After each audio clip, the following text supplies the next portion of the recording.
আজকে ছেলেরা তোমাদের চেহারা দেখলে বোঝা যায় বাপ, মাত্র বয়স 18 বছর, চেহারার মধ্যে রসকস নাই। 16, 18, 20 বছরের ছেলেদের সাফা ভিতরে ঢুকে গেছে। তোমাদের চুল দেখলে বোঝা যায়, তোমাদের চেহারার বিমর্ষ ভাব দেখলে বোঝা যায় গুনাহ করতে করতে তোমরা ক্লান্ত, গুনাহ করতে করতে ক্লান্ত। অনেক ছেলে আছে, আমি তো জানি ভাই, আমার অনেক ছেলের সাথে সম্পর্ক আছে, শত শত ছেলের সাথে। ওরা নিজেরাও বলছে হুজুর মাঝে মাঝে গুনাহ করতে করতে ক্লান্তি, অর্থাৎ মোবাইল দেখতে দেখতে আর ভাল লাগে না, তো এমনি হাত টানা দিয়া মানে শুধু শুধু টানতেছে, মানে আর ভাল লাগতেছে না, ও কি করবে? আহা, তার জবান দিয়া তো আল্লাহর নাফরমানের শয়তান তারে এমন মোহর মারিয়া দিছে, 2-4-10 ঘন্টাতে তো এই নাফরমান মোবাইলের এই দৃশ্যগুলো ছাড়া, মোবাইলের আর বন্ধুদের আড্ডা ছাড়া একটা বার তার মুখ দিয়ে আল্লাহ এই শব্দটাও বাইর হয়। এই জানোয়ার সুখ পাবে কেমনে? এই হাইওয়ান সুখ পাবে কেমনে? ও তো ভিন্ন কিছু জানেই না, ও তো সেজদার মজাই জানে না, ও তো আল্লাহকে ডাকার মজাই জানে না, ও আল্লাহর রাস্তায় দান করার মজাই জানে না, ও আল্লাহর ইলম দ্বীন শিখার মজাই তো জানে না। বড় পীর আব্দুল কাদের জিলানী রাহমাতুল্লাহ আলাইহি বলছেন, দুনিয়ার রাজা বাদশারা যদি জানতো আমি আব্দুল কাদের রাত গভীরে তাহাজ্জুদ নামাজে যখন সেজদা দেই, আমার এই কপালটা যেটুকু মাটির মধ্যে যখন লাগে সেজদাতে, উনি বলেন আমি তখন যেই মজা পাই, যেই সুখ পাই, যেই আনন্দ পাই, আল্লাহর কসম তিনি বলেন দুনিয়ার রাজা বাদশারা যদি যা টের পাইতো, তাহলে আমার থেকে বন্দুক ঠেকাইয়া ওই সুখ ছিনাইয়া নেওয়ার চেষ্টা করত। আলা বিযিকরিল্লাহি তাতমাইন্নুল কুলুব। রব্বুল আলামিন বলেন আমি ওয়াদা দিলাম আমার বান্দা যখন আমাকে ডাকবে আমি তার দিল প্রশান্ত করে দেব, প্রশান্ত। এই জন্য দিল শান্ত হয় আল্লাহকে ডাকলে, আল্লাহর হুকুম মানলে। এই জন্য যার স্ত্রী আছে হালাল পবিত্র স্ত্রী, তার দিল শান্ত হয়, সে এক নারীতেই তৃপ্ত হয়। কিন্তু যেই হাইওয়ান, যেই চতুষ্পদ মানুষ নামের জানোয়ার রাত সারা রাত 10,000 না 10 লক্ষ নারীও যদি উলঙ্গ দেখে, সকালবেলা ঘুম থেকে উঠলেই আবার ওই জানোয়ার, ওই মানুষরূপী পশু আবার নারী দেখতে মন চায়, তার কোনোদিন তৃপ্তি নাই, তার কোনোদিন তৃপ্তি নাই। শায়েখ আলী তানতাবি একজন বড় আরবের বড় বিখ্যাত আলেম ছিলেন। তিনি বলছেন যে হে যুবক, তোমারে যদি কারুনের সমপরিমাণ সম্পদ দেওয়া হয়, তোমাকে যদি 10,000 নারী, হারাম নারী তোমার বিছানায় দেওয়া হয়, কারুনের সব সম্পত্তিও যদি তুমি তাদের পিছনে ব্যয় করো, আর 10,000 নারীকেও যদি তুমি উপভোগ করো, নাউজুবিল্লাহ, তিনি বলেন তারপরও খোদার কসম তুমি তৃপ্ত হবে না। কিন্তু একজন রবের পক্ষ থেকে নির্ধারণ করা পবিত্র স্ত্রী, সেটা 70 বছর তোমার তৃপ্তি এনে দিবে।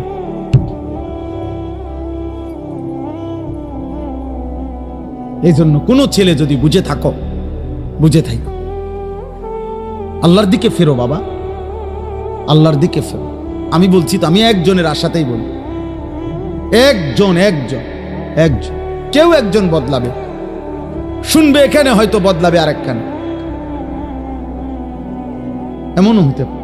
আলহামদুলিল্লাহ, আমাদের বয়ান আছে, ওলামাদের বয়ান আছে, হয়তো বলছি এখানে, কিন্তু বদলায় গেছে 1000 মাইল দূরে,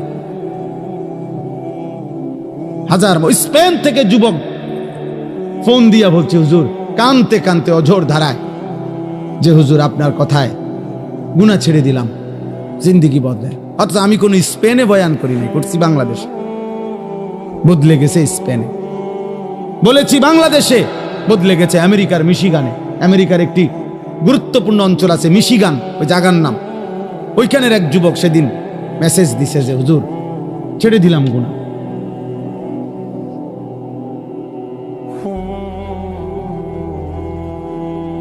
হ্যাঁ, এজন্য প্রিয় ভাই, আল্লাহ তাআলা বলছে কুল্লিল মুমিনিনা ইয়াগুদ্দু মিন আবসারিহিম, আরে মুমিন মাত্রই চোখ নামাবে, ইমানদার কেমনে ভিন নারী দেখে? ইমানদার কেমনে ভিন নারী দেখে? ইমানদার কেমনে মুসলমান পরের নারী? এক যুবক, হাদিসে আছে, তোমরাও শুনছ, নবীজির জামানায় এক যুবক এসে বলছিল, ইয়া রাসূলুল্লাহ সাল্লাল্লাহু আলাইহি ওয়াসাল্লাম, আমাকে জিনার অনুমতি দেন, আমি জিনা করতে চাই, ইদান লি বিজিনা। নবীজি তাকে 5টা প্রশ্ন করছে, যুবক কাছে আসো। নবীজি বলছে, তুমি কি চাও তোমার স্ত্রীর সাথে কেউ এই কাজটি করুক? সে বলছে না। বলছে, তুমি কি চাও তোমার বোনের সাথে কেউ এই কাজটি করুক? বলছে না। আমি সংক্ষেপে বলতেছি। নবীজি বললেন, তুমি কি চাও তোমার মেয়ের সাথে কেউ এই কাজটি করুক? বলছে না। নবীজি বলছেন, তুমি কি চাও তোমার মায়ের সাথে কেউ এই কাজটি করুক? নবীজি বলছেন না। স্ত্রীর কথা না, মাকে বলছেন। এরপরে নবীজি বলছে, তুমি কি চাও তোমার ফুফুর সাথে এই কাজটি কেউ করুক? যুবক বলছেন না। নবীজি বলছে, তুমি কি চাও তোমার খালার সাথে কেউ এই জিনা করুক? যুবক বলছে, লা ওয়াল্লাহি জালানি আল্লাহু ফিদাআকা। হে আল্লাহর নবী, না, আমি চাই প্রয়োজনে আপনার কথা শুনে আমি আমার জীবন দিয়ে দেব, কিন্তু আমার পরিবারের এই আপনজনদের সাথে কেউ জিনা করুক আমি এটা মেনে নিতে পারি না। আল্লাহর নবী সাল্লাল্লাহু আলাইহি সাল্লাম বলেন, ওয়ালাল্লাযীনা ওয়ালান নাসু ইউহিব্বুনাহু লিবানাতিহিম লিআম্মাতিহিম লিখালাতিহিম লিউম্মাহাতিহিম লিআখাওয়াতিহিম। আল্লাহর নবী বলেন, তাহলে যুবক শুনো, কোন মানুষও তার বোনের সাথে কেউ জিনা করুক এটা চায় না। কোন মানুষও তার খালার সাথে কেউ জিনা করুক এটা চায় না। কোন মানুষও তার ফুফির সাথে কেউ জিনা করুক এটা চায় না। কোন মানুষও তার মায়ের সাথে কেউ জিনা করুক এটা চায় না। কোন মানুষও তার মেয়ের সাথে কেউ ব্যভিচার করুক এটা চায় না। তো তুমি কেমনে করবে? যুবক বলছি, ইয়া রাসূলুল্লাহ, আল্লাহর কসম আমি ছেড়ে দিলাম, ছেড়ে দিলাম নবী। আহা, এই কথা তো আমি ভাবি নাই এভাবে। আল্লাহর নবী সাল্লাল্লাহু আলাইহি সাল্লাম বলছে, যুবক তুমি আমার কাছে আসো। তো ছেলেটা কাছে আসছে। নবী সাল্লাল্লাহু আলাইহি সাল্লাম তার বুকের মধ্যে হাত মুবারক রেখে বলছে, 3টা দোয়া করে দিছে এই ছেলেকে। আল্লাহুম্মা গফির যামবাহু, আল্লাহ তার গুনাহগুলো মাফ করে দেন। ওয়া তাহহির কলবাহু, তার অন্তরটা পবিত্র করে দেন। ওয়া হাসসিন ফারজাহু, আল্লাহ তার লজ্জাস্থানটাকেও পবিত্র রাখেন। সাহাবারা বর্ণনা করছে, এই যুবক এরপরে মৃত্যু পর্যন্ত আর কোনোদিন 1 সেকেন্ডের জন্য ফালাম ইয়ালতাফিত ইলা শাইইন, সে আর কোনোদিন কোনো ভিন নারীর দিকে তাকায়। তোমরা না ফিরলে বাপ, আল্লাহর জন্য লড়বে কে বাপ? গাজার মানুষের জন্য কে কাঁদবে? ফিলিস্তিনের হামলা শেষ হলে ইসরায়েল থাইমা যাবে? কথা বলে না। ফিলিস্তিনের মুসলমান নিশ্চিহ্ন হয়ে গেলে ইহুদিরা থেমে যাবে তো? আমেরিকা থেমে যাবে তো? তোমরা জানো বাপ, আমাদের পার্বত্য চট্টগ্রাম, আমাদের বাংলাদেশের পার্বত্য, একটা কাগজ দেন, এটা দেন, এদিকে দেন। এই মনে করেন যে কেউ যারা বুঝের আছেন, ও বাংলাদেশের মানচিত্র দেখেন, বাংলাদেশের মানচিত্র যেমন আঁকা আছে, এই মানচিত্রের দিক দিয়া পার্বত্য চট্টগ্রাম এমন সিস্টেমে যে এটার যদি এমনি কেচি দিয়া কাটে, কেচি দিয়া কাটলে এটা আলগা হয়ে যাবে, ফিরে যাবে আর কি। মানে এই কোনাটা যদি এমনি মাঝখানে হইলে না, এটা কেচি দিয়া কাটন যাইতো না, কারণ এটা মাঝখানে। কিন্তু এটা যদি এই পাশে হয়, তাহলে এই কাগজের এই জায়গা, এটা এই কোনা, এটা কাটন যাবো নি, কাটলে কি হবে? এটা পড়ে যাবে না এদিকে। এই ঠিক আমাদের পার্বত্য চট্টগ্রাম, কক্সবাজার, সেন্ট মার্টিন, এই সাইডে দিয়ে, মানে এটা এমন সিস্টেম যে আমরা যদি কাইটালায় এটা থাইকা যাবে, এটা আলগা হয়ে যাবে। যেই কোনো সময় আমাদের এই পার্বত্য চট্টগ্রাম দুশ্মন কেটে ফেলবে, মানে আলাদা করে ফেলবে, আলাদা করে ফেলবে। তোমরা দেখো, তোমরা শুনবা বাপ, এই ছোট্ট মাত এমনিতেই বাংলাদেশ ছোট্ট। যারা ওয়ার্ল্ড ম্যাপ দেখছো, বিশ্ব মানচিত্র, ওই বিশ্ব মানচিত্রের মধ্যে বাংলাদেশের জায়গাটা দেখো। বাংলাদেশের লেগে জায়গা যে দূর, বাংলাদেশের নামটা একটু বড়, মানে বাংলাদেশ লিখতে এটাতে আটে না, আটে না। বাংলাদেশের অক্ষর বড়, বাংলাদেশ অক্ষর বেশি, জায়গা কম। সেখান থেকে যদি এই পার্বত্য চট্টগ্রাম হলো বাংলাদেশের 10 ভাগের 1 ভাগ, মানে পুরের পার্বত্য চট্টগ্রাম 3টা জেলা, রাঙ্গামাটি, খাগড়াছড়ি, বান্দরবন, এই 3 জেলা মিল্লা বাংলাদেশের 10 ভাগের 1 ভাগ হলো এই 3 জেলা, বাকি 61 জেলা মিল্লা হলো 9 ভাগ। তাহলে কত বড় চিন্তা! নামে না 3টা জেলা, কিন্তু এরিয়া অনেক বড়। এবং মেন বাংলাদেশের পাহাড়, বাংলাদেশের মেন বনজ সম্পদ ওইখানে, বাংলাদেশের মেন নয়নাভিরাম দৃশ্য, বাংলাদেশের মেন পর্যটন কেন্দ্র, বাংলাদেশের উপার্জনের পর্যটন খাতের কোটি কোটি টাকার মেন খাত্র হইল এইটা কক্সবাজার, সেন্ট মার্টিন, পার্বত্য চট্টগ্রাম। ওইটা কেটে ফেলবে। তোমরা বুঝতেছ না, তোমরা যদি আল্লাহ হায়াত দেয় তোমরা আরো বাঁচবা বাবা। আল্লাহ চাইলে তোমরা যাদের বয়স এখন 20 বছর, আল্লাহ হায়াত দিলে ইনশাআল্লাহ তুমি আরো 40 বছর বাঁচবা, আরো 60 বছর বাঁচতে পারো হয়তো। তো সেই পর্যন্ত যদি তোমার জন্মভূমি নিরাপদ না থাকে, তো তুমি কোন ভূমিতে থাকবে? মাতৃভূমি ছেড়ে দিবা কেমনে বাপ? কথায় কথায় কইলেই তো আর একটা এলাকা ছেড়ে দেওয়া যায় না। আমরা সবগুলো মানুষরা যদি বলে যে আমরা অন্য কোথাও চলে যান, আমরা কই যাব? ইন্ডিয়া? ইন্ডিয়া আমগরে আশ্রয় দিব? হ্যাঁ, ইন্ডিয়া আমাদেরকে জায়গা দিবে? কথা বলে না। তাইলে যারে দেয় না তো দিছেই, আমগরে দিবে? আপন জনরে তো জায়গা দিছেই, তো আমগরে আর দিবে কেমনে? আমগরে দিবে কেমনে আর? হ্যাঁ, আমরা বলবে খেদাই দিলা তোমরা, কখন তুম করে জায়গা দিমু? আহা, তাইলে আমাদের জন্য বঙ্গোপসাগর ছাড়া আর কোন জায়গা? তো বঙ্গোপসাগরও তো দখল করে ফেলবে, তুমি যাইবা কোথায়? নিজের ঘরে জীবন দেওয়া ছাড়া আর কিছুই মিলবে। যাই হোক বাবা, না বুঝলে কিছু করার নাই। বাকি এটা মনে রাখো বাপ, বিপদের অশনি সংকেত আছে। আমাদের রংপুর বিভাগে 8টি জেলা বাংলাদেশের, উত্তরবঙ্গ যেটা রেখো, ওইখানে প্রত্যেক দিন 12 মাস প্রতিদিন মুসলমান আল্লাহর কসম খ্রিস্টান হয়ে যাচ্ছে। প্রত্যেক, আমার এই 2 চোখে আমি 2 জন মুসলমানকে, এইবারও ঈদের পরে গেছি যে 2 দিন ছিলাম, এই 2 চোখে দেখছি 2 জন লোক। আরো অনেক দেখছি আমি গত বছর 40 দিন ছিলাম উত্তরবঙ্গ তাবলীগের সফরে, দিনাজপুর, একটানা 40 দিন ছিলাম। এবছরও ছিলাম 2 দিন। নিজ চোখে দেখছি 2 ভাই ওইখানে, 2 জনে এখন খ্রিস্টান, 2 জনই মুসলমান ছিল।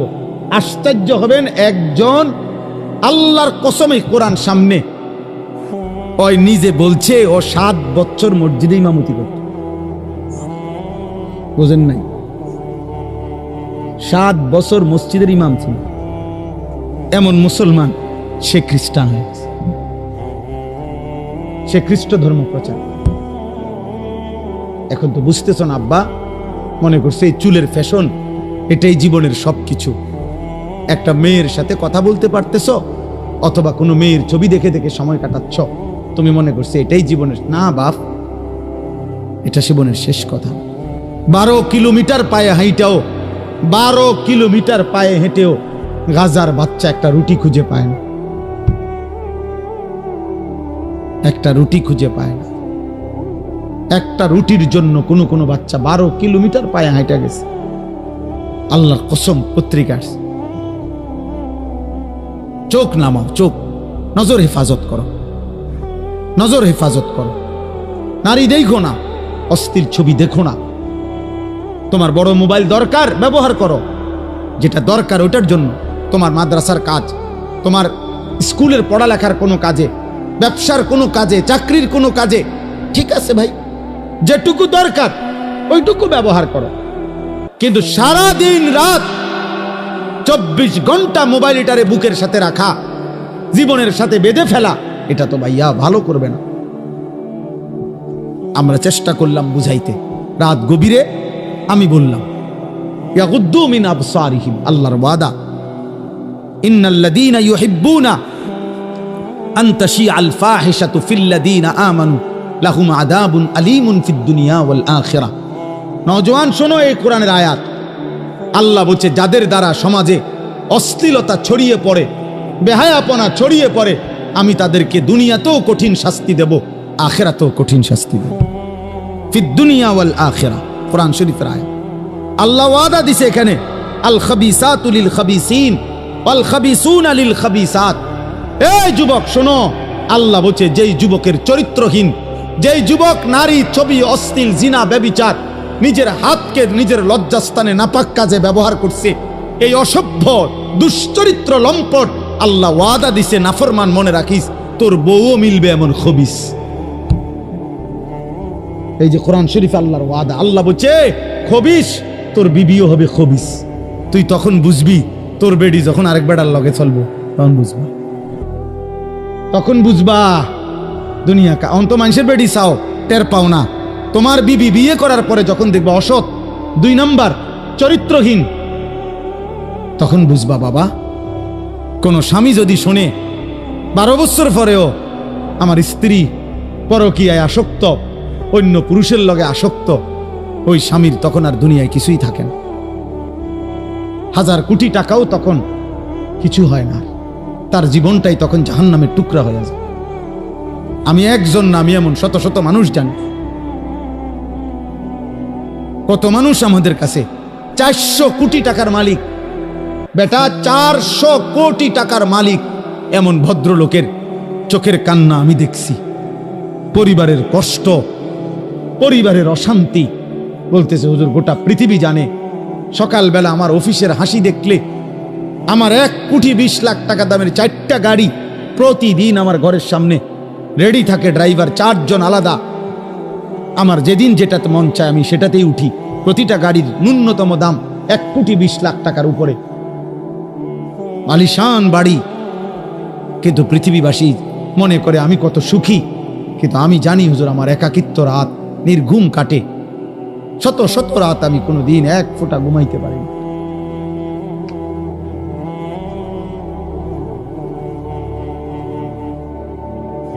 আমার যুবক ভাই কষ্ট পাইবা, মরলে তো কষ্ট পাইবাই, দুনিয়া তো কষ্ট পাই, দুকে দুকে মরে যাবা, দুকে দুকে। একদিন যখন দেখবা সময়ে প্রয়োজনে যৌবনের ক্ষমতা নাই, নারী দেখতে দেখতে, অশ্লীল দৃশ্য দেখতে দেখতে, বীর্যপাত হতে হতে শরীর নষ্ট হয়ে গেছে, একদিন বুঝবা যৌবনের কত দাম, শরীর স্বাস্থ্যের কত দাম, একদিন বুঝবা। যখন হার্বাল কোম্পানির ওষুধে ওষুধে ঘুরবা, কবিরাজি আর বনাজি ওষুধে ঘুরবা, তখন বুঝবা। হ্যাঁ হ্যাঁ, আমি সাফ সাফ বললাম।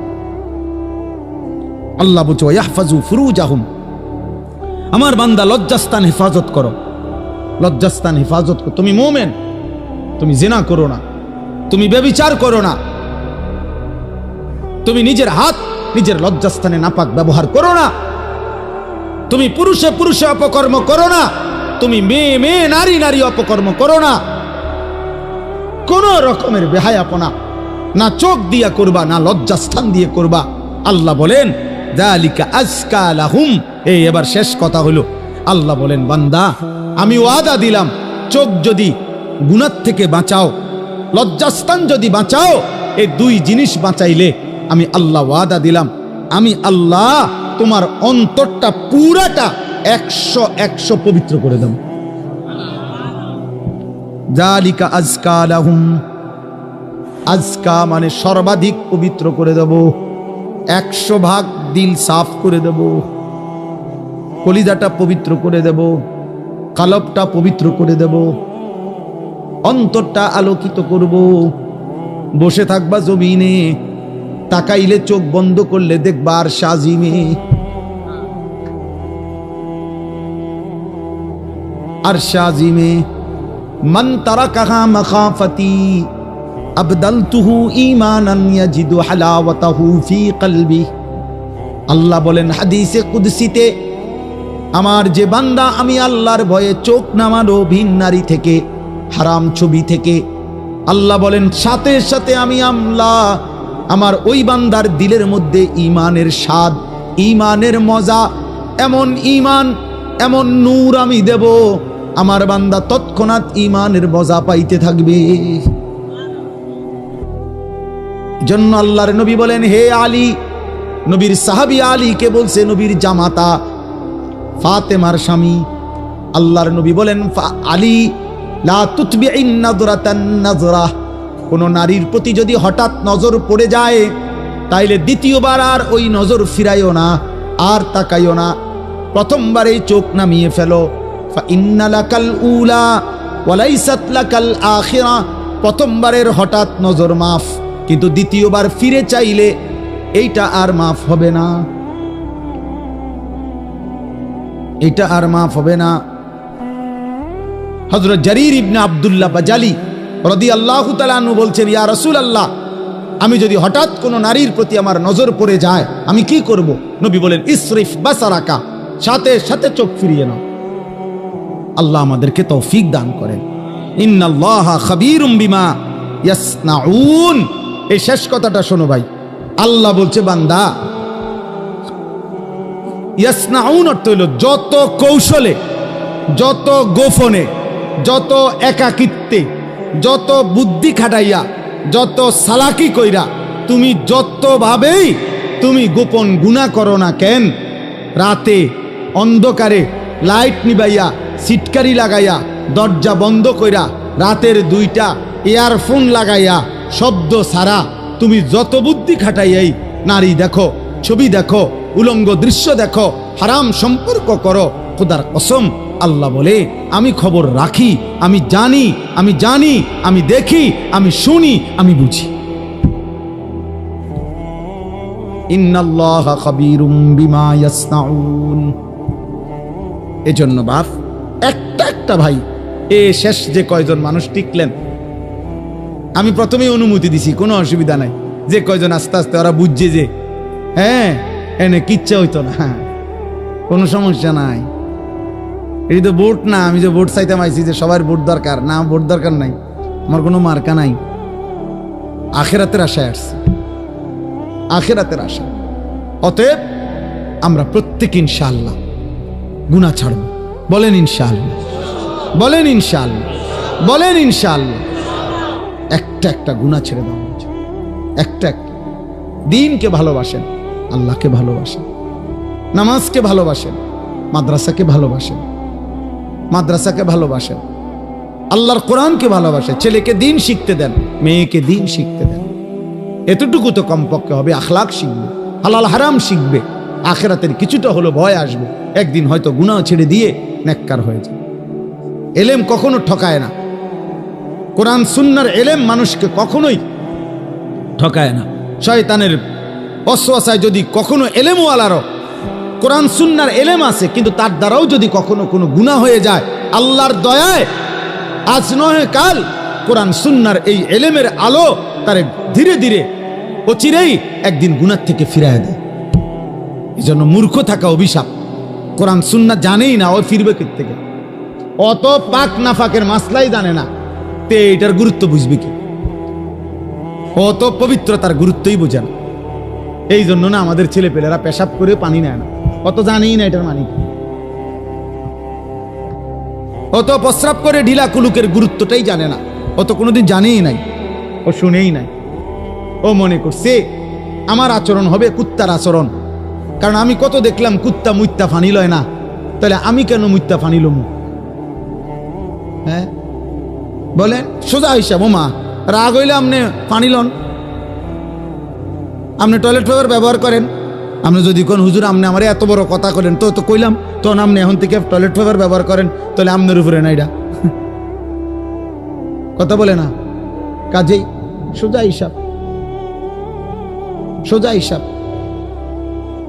আমি তো প্রায় বলি, বেটা তুমি যদি বিবেক থাকে, একটা ছেলে মনে রাখো বাবা, তুমি নিজের চোখে দেখো যে মসজিদে যখন 5 ওয়াক্ত নামাজের আজান হয়, তুমি নিজে কালকে দেখো আজান যখন হয় তখন কুত্তা খেউ খেউ কইরা ওই জায়গার থেকে সরে যায়, কুত্তা ঘেউ ঘেউ করে সরে যায় ওই জায়গার থেকে, আর ইমানদার মোমেন সে মসজিদের দিকে ঢোকে নামাজ আদায় করতে।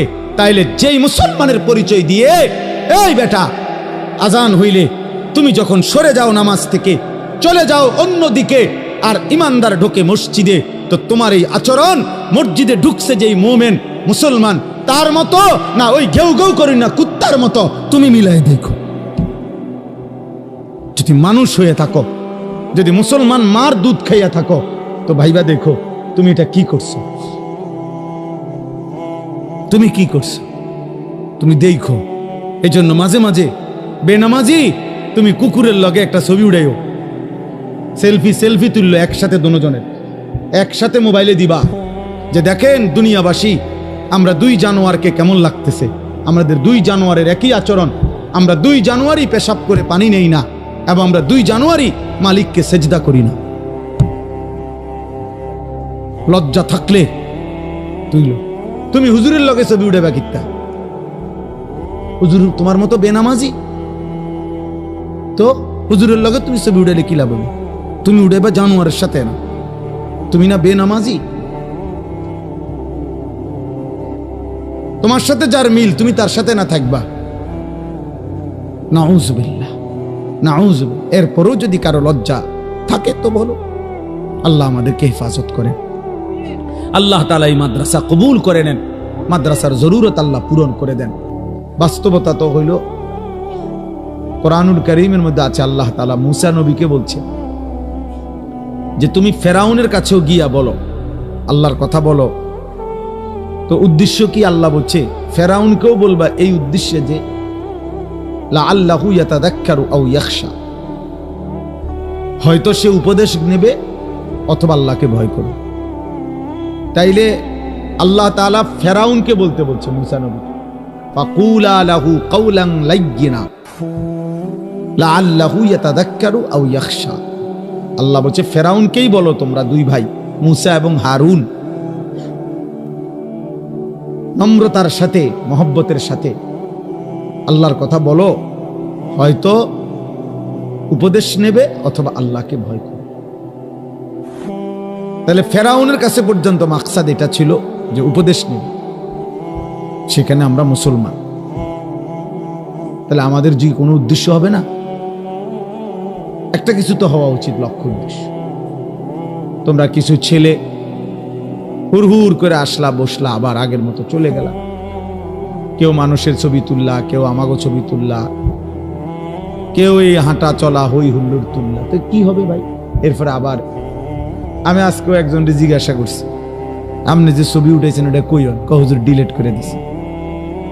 তো তাহলে এটা আবার এই নিজে উঠায় আবার নিজে এটারে মুছালায়, তাহলে এই পাগলামির কোনো অর্থ আছে?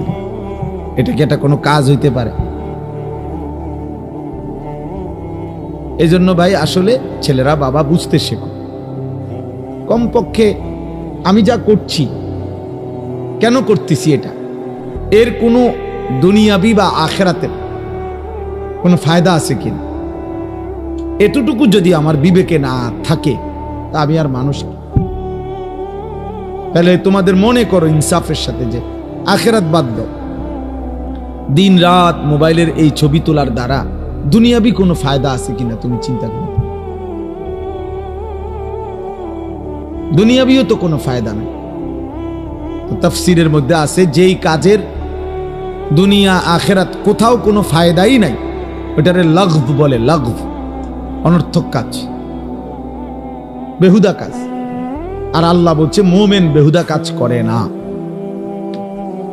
ওয়াল্লাযীনা হুম আনিল লাগভি মুরিদুন, আল্লাহ বলেন আমার মুমিন বান্দা বেহুদা কাজ থেকে নিজেকে বিরত রাখে, বেহুদা কথা, বেহুদা কাজ।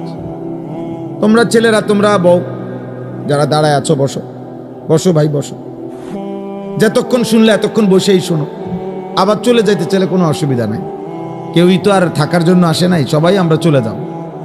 এই ঘন্টা খানিকের ভিতরে সব আয়োজনই শেষ হয়ে যাবে, সবাই যার যার ঘরেই আমরা ফিরে যাব, আবার একদিন দুনিয়া থেকেই চলে যাব। এই সহজ হিসাব। আমি প্রায় সময় অনেক দিন আমার জীবনে আমি এই প্যান্ডেল যখন ভাঙ্গে, মানে মাহফিলের শেষে তো আমি খানা খাই, তো অনেকক্ষণ পরে অনেক সময় বাইরই, তখন দেখি যে মাইকওয়ালারা মাইক খুলে ফেলতেছে, এই প্যান্ডেলের এক সাইড খুলতেছে, একদম নীরব হয়ে থাকে।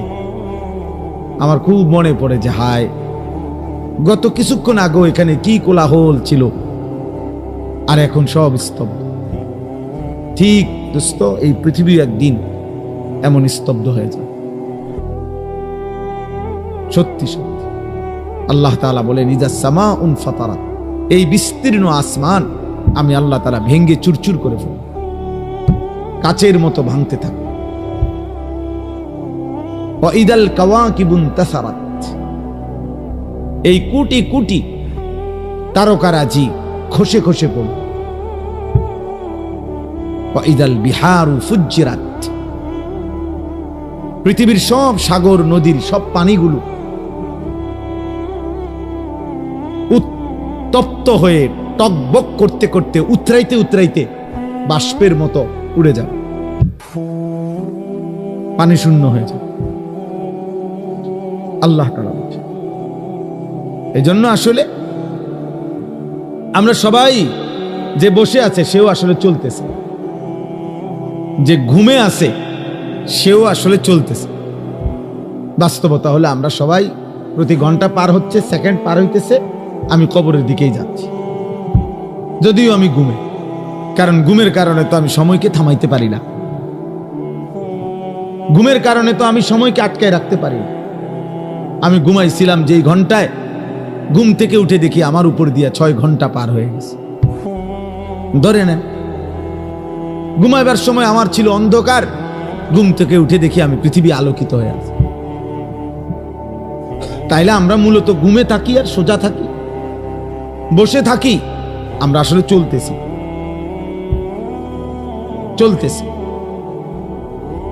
এই জন্য দোস্ত, এক এক মিনিট, এক এক সময় আমার জীবন থেকেই যায়।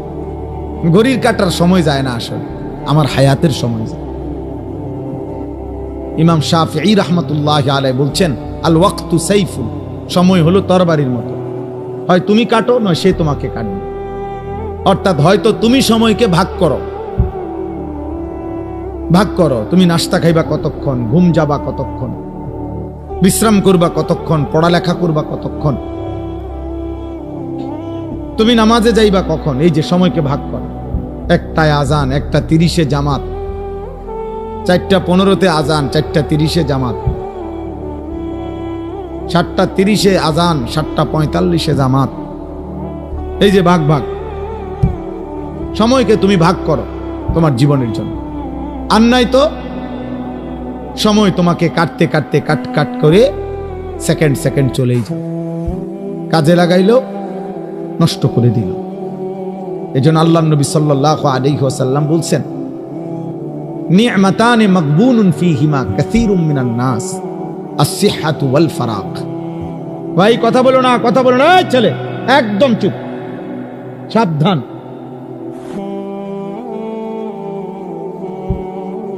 একদম চুপ করো, তোমার কথা বাকি থাকলে উঠে চলে যাও, আমার কোনো আপত্তি নেই। খামখেয়ালি মানুষ আমি দেখতে পারি না, কোনো সমস্যা নাই আমার, যে চলে যাওয়ার কোনো অসুবিধা নেই।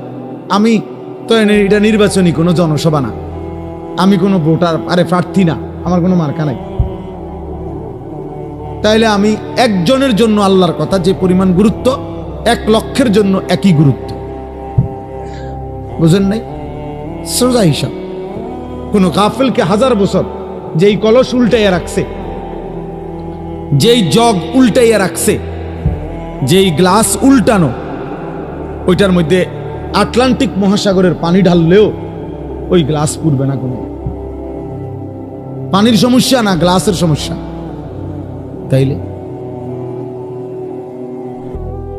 তাইলে তুমি যদি দোস্ত গাফেলই থাকো, মন শুনতেই না চাও, তো তোমার মতো অপদার্থরে 1000 বছর বললেও লাভ হবে, 1000 বছর বললেও লাভ হবে। তার চাইতে ঘুমায় থাকো ভালো, ঘুমাইলে গুনাহ হয় না, ঘুমের মধ্যে কোনো গুনাহ নাই। এই জন্য আমরা প্রত্যেকে মনোযোগ দিয়ে শুনলে ভালো। তো বলতেছিলাম, আমার হায়াত, আমার সময় মূলত আমার যায়। ইনলাম তাকতাহু কাতাআকা, হয় তুমি কাটো নয় সময় তোমাকে কাটবে, তোমার উপর দিয়ে বয়েই যাবে। কাজে লাগাইলো, কাজে না লাগাইলো, আনুগত্য করো আর নাফরমানি করো, সময় তোমার পার হয়েই যাবে। কোনোভাবেই কোনো সেকেন্ড আমাদের জীবন থেকে থেমে থাকে না, থেমে যায় না। এই জন্য সব একসাথে বুঝবে এটা না ভাইয়া, আমরা এটা জানি। এটা কোরআন শরীফে আল্লাহ তাআলার ওয়াদা আছে। আল্লাহ তাআলা বলছেন নবীজিকে, ওমা আকসারুন নাসি ওয়ালাউ হারাসতা বিমুমিনিন। কোরআন শরীফে সূরা ইউসুফে আছে, আল্লাহ তাআলা বলেন, হে নবী, আপনি খুব চাইলেও সব লোক মুমিন হবে না। আপনি আরো চাইলো, আরো চিৎকার করলো, আরো কাঁদলেও হবে না। যেটা আমাদের নবীকে বলছে, তাহলে আমাদের দ্বারাও একই কথা, একই কথা। এই জন্য দোস্ত, আমরা প্রত্যেকে অল্প একটু সময়, আমি চাই না খুব লম্বা কথা বলতে, অল্প একটু সময় আমরা সামান্য কিছু কথা মনোযোগ দিয়ে শুনবার চেষ্টা করি। আল্লাহ আমাদেরকে তৌফিক দান করে। ছেলেদেরকে বলি, বাপ, তোমরা একটা জীবন, একটা মানুষ, সারা দিন সারা রাত হাসি ঠাট্টা খেলতামাশায় কাটাইয়া দেওয়া, সারা দিনে একবারও নিজের কোনো দায়িত্ব কর্তব্য মনে না পড়া, এটা ঠিক না বাবা, এটা উচিত না আসলে। বাপ, একজন মানুষ সারাক্ষণ গাফেল থাকে না, সারা দিনে আমার কোনো কাজ নাই, এটা কোনো সুস্থ স্বাভাবিক মানুষ হইতে পারে। লাকাদ খালাকনাল ইনসানা ফি কাবাদ। আল্লাহ কসম করে বলছে, আমি মানুষকে সৃষ্টি করেছি পরিশ্রম নির্ভর, অর্থাৎ মানুষের সত্তার মধ্যে আল্লাহ তাআলা বলছে, মানুষের সৃষ্টির মধ্যে আমি পরিশ্রম করার যোগ্যতা, মানসিকতা আমি সৃষ্টিগতভাবে দিয়ে দিয়েছি। মানুষ মাত্রই মেহনত করবে। এজন্য যে মানুষ কোনো কাজই করে না, শুধু শুধু ঘুরে বেড়ায়, সে সুস্থ স্বাভাবিক কোনো মানুষের কাতারেই পড়ে না, ওর কোনো মানুষের কাতারেই পড়ে না, মানুষের কোনো কাতারেই পড়ে। মানুষ মাত্রই মেহনত করবে, পরিশ্রম করবে। কোরআনুল কারীমের মধ্যে আছে, আল্লাহ তাআলা বলছে শুক্রবার দিন, জুম্মার দিন, আল্লাহ বলছে ওই দিনও ছুটি নেই। আল্লাহ বলছে, হে আমার মোমেন বান্দা, জুমার আজান হলো, বেচা কিনা বন্ধ করো, এখন মসজিদে আসো। আবার আজান, নামাজ শেষ, আবার ছুটে পড়ো, আবার জমিনে ছড়িয়ে পড়ো, রিজিক তালাশ করো। ফাইজা কুদিয়াতিস সালাতু ফান্তাশিরু ফিল আরদ ওয়াবতাগু মিন ফাদলিল্লাহ। তাহলে আল্লাহ তাআলা শুক্রবারও বেকার থাকতে বলেন, বেকার থাকতে বলেন। এজন্য সাহাবায়ে কেরাম, হাদিসে স্পষ্ট আছে, সাহাবায়ে কেরাম দিনের বেলা, এরকম বহু সাহাবী নিজেদের ক্ষেত খামারে, ফলের বাগানে, আঙ্গুরের বাগানে, খেজুরের বাগানে ওনারা কাজ করতেন, আর সন্ধ্যাবেলা আল্লাহ রাসূল সাল্লাল্লাহু আলাইহি সাল্লামের কাছে এসে কোরআন শিখতেন, দিন শিখতেন, দিন শিখ। এভাবে ওনারা সময়টা ভাগ করে নিয়েছেন। আবার এমনও ছিল কোন কোন সাহাবী নবী সাল্লাল্লাহু আলাইহি সাল্লামের দুইজনে ভাগাভাগি করে নিছে, অর্থাৎ দুজনে কথা বলে নিছে যে একদিন আমগো দুইজনের খেতে আমি একা কাজ করমু, আমনে নবীজির দরবারে থাকবেন, নবীর থেকে সব শিখবেন, রাত্রে আমার আইসা শোনাবেন। আর আরেকদিন আমি থাকমু নবীজির দরবারে, আমনে আমগো দুজনের খেতে কাজ করবে। এইভাবেও সাহাবায়ে কেরাম একদিকে সংসারও করছে, বাজার ব্যবসাও করছে, আরেকদিকে দ্বীনও শিখছে, আখিরাতও শিখছে, ইবাদতও শিখছে। সব সাহাবী, এই বয়স্ক সাহাবী, বুড়া সাহাবী দ্বীন শিখছে। বাপ, আমাগো 60 বছরের বুড়া মিয়া এক কথা উত্তর দিয়া দিছে, বয়স হয়ে গেছে, অনার ইতান কইয়া লাভ নাই, কোরআন শরীফ অশুদ্ধ, সূরা কেরাত অশুদ্ধ, থাক, আর কি করার আছে, যা আছে তাই কোনরকম আল্লাহ আল্লাহ কইরা কবরে যাইতে লইছে। আহারে, এক বুজুর্গ বলছিল, আমি কিতাবে পড়ছি যে হে আল্লাহর বান্দা, দুনিয়া থেকে কোন রকম, তো বারবার বলতে পারছো একটা কথা, যে যদি কোন রকমে কবরে যাইগা, মানুষ বিরক্ত হইয়াও বলে যদি মরে যাইতাম, মানুষ দুঃখ কষ্ট অনেক সময় বলে যদি মরে যাইতাম, মহিলারা অস্থির হইয়া, মহিলারা বেশি বলে এতে মরে গেলে ভালো আসিল।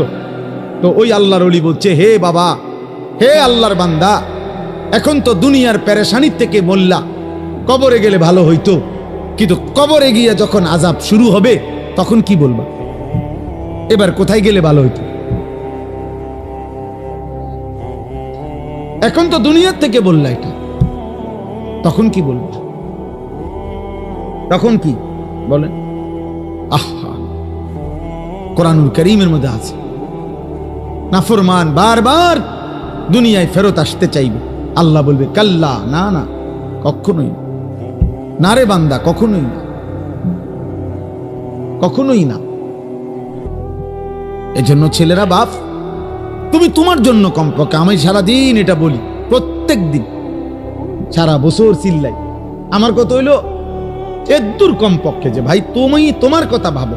ছেলেটা, তুমি তো সুস্থ মানুষ, 16 বছর 18 বছর 20 বছর, শরীরে একটা রোগ ব্যাধি নাই। আমার কোমরে এখানে সারাক্ষণ ব্যথা করে, সারাক্ষণ, ফুল টাইম। আমি চশমা খুলে ফেললে ছোট লেখা দেখি না।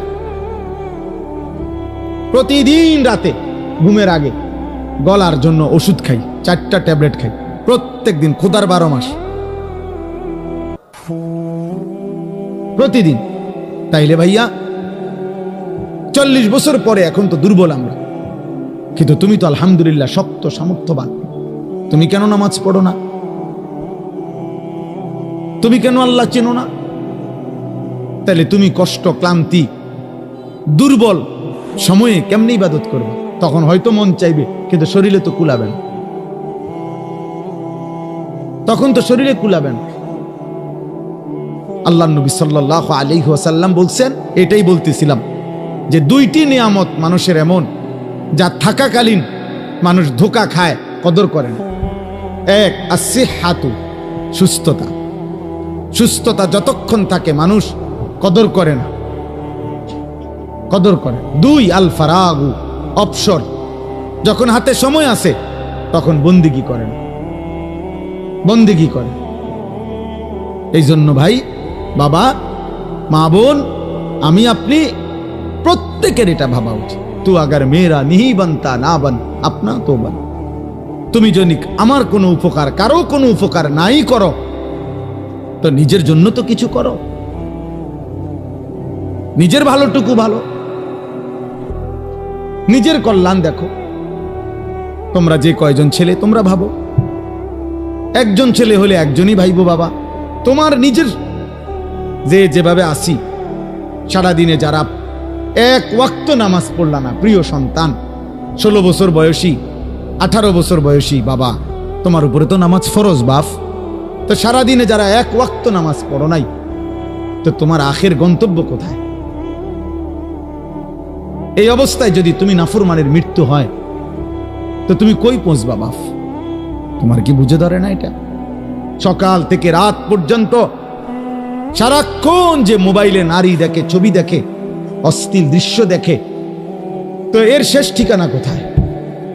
তুমি বলো ভাইয়া, তোমার যদি কোনো বিবেক থাকে, যদি মানুষ হয়ে থাকো, যদি মুসলমানের ঘরে জন্ম নিয়ে থাকো, যদি আল্লাহ বলে কারো নাম শুনে থাকো, যদি নবী মুহাম্মদ সাল্লাল্লাহু আলাইহি ওয়াসাল্লাম বলতে কারো নাম শুনে থাকো, কোরআন বলতে যদি কোনো কিতাব শুনে থাকো, ইসলাম বলতে কোনো ধর্মের নাম যদি শুনে থাকো, তুমি ভেবে দেখো তো বাপ, এই নারী, ছবি, এই মদ, জুয়া, জিনা, ব্যভিচার, এই সুদ, ঘুষ, এই জোর জুলুম, চুরি, ডাকাতি, ছিনতাই, রাহাজানি, মানুষের উপরে অন্যায় জুলুম করা, মানুষের সম্পদ লুণ্ঠন করা, মানুষের উপরে জোর জবরদস্তি করা, হারাম করা, এর কি কোনো শেষ নাই? কথা বলে না, এর শেষ নাই? বলে না ভাই, কোনো শেষ নাই? ফেরাউন শেষ হয় নাই, নমরুদ শেষ হয় নাই, সাদ্দাত, কারুন শেষ হয় নাই। তুমি তার চাইতে বড় ক্ষমতাধর, তুমি তার চাইতে বড় ক্ষমতাধর হয়ে গেলা। আওয়ালাম ইয়ালাম আন্নাল্লাহা কাদ আহলাকা মিন ক্বাবলিহি মিনাল কুরুনি মান হুয়া আশাদ্দু মিনহু কুওয়াতান ওয়া আকসারু জামআ। আল্লাহ কারুনকে বলছে এই কথা, কোরআনে আছে। কারুনকে যখন মুসা আলাইহিস সালাম বলছে, হে কারুন, আল্লাহর দেওয়া এই সম্পদ তোমারে আল্লাহ অঢেল সম্পদ দিছে, তুমি যাকাত দাও। তখন কারুন বলছে, এগুলো আল্লাহ দেয় নাই, এই মুসা, এগুলা ইন্নামা উতিতুহু আলা ইলমিন ইনদি, আমার বুদ্ধি, আমার মেধা, আমার পরিশ্রম খাটাইয়া আমি এগুলো কামাই করছি, আল্লাহ দেয় নাই। খোদার কসম, আল্লাহ তখন বলছে, হায় কারুন, তুমি জানো না তোমার চাইতে অনেক বেশি শক্তিধর, তোমার চাইতে অনেক বেশি সম্পদওয়ালা বহু নাফরমান ইতিপূর্বে আমি এই পৃথিবীতে ধ্বংস করে দিয়েছি, ধ্বংস করে দিয়েছি। কারণ তুমি জানো না, তুমি আমারে চেনো নাই, তুমি কার লগে বেত্তমিজি করতেছো বুঝতেছ না। ওয়া খাসাফনা বিহি ওয়া বিদারিহিল আরদা। আল্লাহ তাআলা বলেন আমি তখন কাগুলো সহ সম্পদ ভান্ডার সহ জীবন্ত মাটির নিচে টেনে দাফন করে দিই। খালাস, শেষ করে দিই। কোরআনুল কারীমের মধ্যে আছে কওমে সামুদ। আল্লাহ বলছে আল্লাহর একটা নাফরমান জাতি ছিল সামুদ জাতি, হযরত সালেহ আলাইহিস সালামের জাতি। আল্লাহ তাআলার নাফরমানি করছে এত বেশি পরিমাণ, কোনোভাবে নবী তাদেরকে ফিরাইতে পারে নাই, বরং তারা অহংকারী করত। একদিন রাত গভীরে তারা ঘুমাইছে, একজন ফেরেশতা তাদের মহল্লার মধ্যে আইসা আল্লাহর কুদরতে একটা চিৎকার দিছে, শুধু একটা চিৎকার দিছে ফেরেশতা, ফাআসবাহু ফি দিয়ারিহিম জাসিমিন। কোরআনে আছে সকালবেলা দেখছে যে সমস্ত মানুষ তাদের পেটের বাচ্চা, কুলের বাচ্চা, দুধের বাচ্চা, জওয়ান বুড়া সব উপর হইয়া পইরা সব মরে গেছে।